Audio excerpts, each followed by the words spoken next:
Good morning. Today we are discussing cost of equity capital.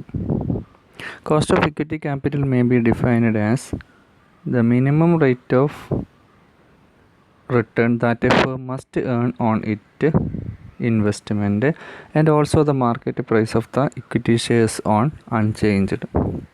കഴിഞ്ഞ ക്ലാസ്സിൽ നമ്മൾ discuss ചെയ്തത് കോസ്റ്റ് ഓഫ് പ്രിഫറൻസ് ഷെയർസും കോസ്റ്റ് ഓഫ് ഡിബഞ്ചേഴ്സും ഒക്കെയാണ്. കോസ്റ്റ് ഓഫ് പ്രിഫറൻസ് ഷെയർസും കോസ്റ്റ് ഓഫ് ഡിബഞ്ചേഴ്സും കാൽക്കുലേറ്റ് ചെയ്യാൻ വളരെ എളുപ്പമാണ്. കാരണം കോസ്റ്റ് ഓഫ് ഡിബഞ്ചേഴ്സിന് ഫിക്സഡ് റേറ്റ് ഓഫ് ഇൻട്രസ്റ്റും കോസ്റ്റ് ഓഫ് പ്രിഫറൻസ് ഷെയർസിന് ഫിക്സഡ് റേറ്റ് ഓഫ് ഡിവിഡൻറ്റുമാണ് കൊടുക്കുക. ഇവിടെ ഇക്വിറ്റി ഷെയർ ഹോൾഡേഴ്സിന് കൊടുക്കുന്നത് ഫിക്സഡ് റേറ്റ് ആയിരിക്കില്ല, അതിന് ഏണിങ്സിനനുസരിച്ചായിരിക്കും എന്ത് ചെയ്യുക, അവർക്ക് ഡിവിഡൻറ്റ് കൊടുക്കാം. ഇപ്പോൾ ഏണിങ്സ് എന്ന് പറയുന്നത് ഫ്യൂച്ചറിൽ ഏണിങ്സ് ഉണ്ടാകുക എന്ന് പറയുന്നത് അൺഎക്സ്പെക്റ്റഡ് ആണ്. ഇത്തിരി അത് കൃത്യമായിട്ട് നമുക്ക് പറയാൻ പറ്റില്ല. അതുകൊണ്ട് തന്നെ cost of equity capital calculate ചെയ്യാൻ വളരെ ബുദ്ധിമുട്ടാണ്.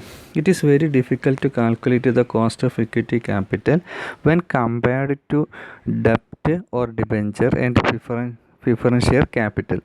The main reason is that equity dividend is not fixed. It varies from year to year depending upon the profit earned by the company. Risk factor also plays an important role in deciding the rate of equity capital. അതുകൊണ്ട് തന്നെ ഇത് calculate ചെയ്യാൻ പിന്നെ 2-3 മെത്തേഡുകളുണ്ട്. അത് first നോക്കാം, dividend price method. Dividend price method equity capital calculate ചെയ്യാൻ K is equal to D by NB or NB into 100. ഇതാണ് equity capital calculate ചെയ്യാനുള്ള ഇക്വേഷൻസ്. ഡി എന്ന് പറയുന്നത് എക്സ്പെക്റ്റഡ് ഡിവിഡൻ്റ് ആണ് പെർ ഷെയർ. NB എന്ന് പറയുന്നത് നെറ്റ് പ്രൊസീഡ്സ് ആണ്. Or NB എന്ന് പറഞ്ഞാൽ മാർക്കറ്റ് പ്രൈസും കൂടി ഇവിടെ കൺസിഡർ ചെയ്യും. MBO ഉപയോഗിച്ച് നമുക്ക് എന്ത് കാണാം, cost of equity capital calculate ചെയ്യാം. ഒരു എക്സാമ്പിൾ നോക്കുകയാണെങ്കിൽ കമ്പനി ഒരു 1 lakhൻ്റെ ഷെയർസ് ഇഷ്യൂ ചെയ്തെന്ന് വിചാരിക്കും. ഒരു 1 lakhൻ്റെ ഷെയറുകൾ ഇഷ്യൂ ചെയ്തു. 10,000 ആണ് എന്ത് കൊടുക്കുന്നത്, ഡിവിഡൻറ്റ് കൊടുക്കുന്നത്, എക്സ്പെക്റ്റഡ് ഡിവിഡൻറ്റ്, അതായത് പ്രോഫിറ്റ് ഏർണിങ്സ് 10,000 ആണ്. ഒരു 1 lakh ഇഷ്യൂ ചെയ്ത ഒരു കമ്പനി അവിടെ 10,000 ഏർണിങ്സ് ഉണ്ട്, അതായത് available to distribute dividend to equity share holders 10,000 ആണ്. അങ്ങനെയാണെങ്കിൽ ഡി എന്ന് പറയുന്നത് ഡിവിഡൻ്റ് ആണ്. Expected dividend 10,000 divided by net proceeds 1 lakh ആണ് കമ്പനിയിലേക്ക് ഇക്വിറ്റി ഷെയർ ഹോൾഡേഴ്സ് കൊണ്ടുവന്നത്. Net proceeds into 100. അപ്പോൾ അതിൻ്റെ കോസ്റ്റ് ഓഫ് ഇക്വിറ്റിയിൽ 10% കിട്ടും.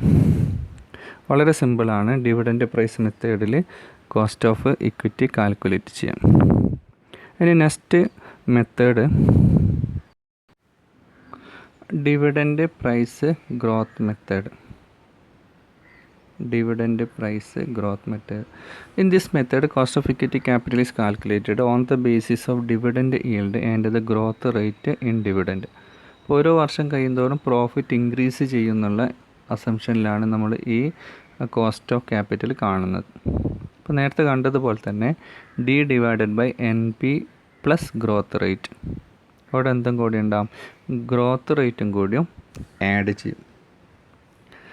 ഇപ്പോൾ ഒരു വർഷം 8%, ഓരോ വർഷം കഴിയുമ്പോൾ 8% ആണെങ്കിൽ 8% ആയിട്ടായിരിക്കും എന്ത് ചെയ്യുക, ഗ്രോത്ത് റേറ്റ് ആയിട്ട് വരിക. K നേരത്തെ കണ്ടതുപോലെ തന്നെ കോസ്റ്റ് ഓഫ് ഇക്വിറ്റി ക്യാപിറ്റലാണ്. D expected dividend per share. NB net proceeds. G growth rate. ഇവിടെ ഒരു എക്സാമ്പിൾ നോക്കാം. ഇവിടെ 100 രൂപയുടെ ഷെയറാണ് ഇഷ്യൂ ചെയ്യുന്നത്. ഇപ്പോൾ നെറ്റ് പ്രൊസീഡ്സ് 100 ആണ്. അവിടെ കൊടുക്കുന്ന എക്സ്പെക്റ്റഡ് ഡിവിഡൻറ്റ് പെർ ഷെയർ 10 ആണെന്ന് വിചാരിക്കുക. 10 ഓരോ ഷെയറിനും 10 രൂപ ഡിവിഡൻറ്റ് കൊടുക്കുന്നുണ്ട്. ഗ്രോത്ത് റേറ്റ് ഒരു 5% ആണെന്ന് വിചാരിക്കുക. ഓരോ വർഷം കൂടുന്തോറും ഗ്രോത്ത് റേറ്റ് 5%. അങ്ങനെയാണെങ്കിൽ cost of capital 10 divided by 100 into 100% കാണാം പ്ലസ് 5%. അങ്ങനെയാണെങ്കിൽ 10 പ്ലസ് 5% കിട്ടും.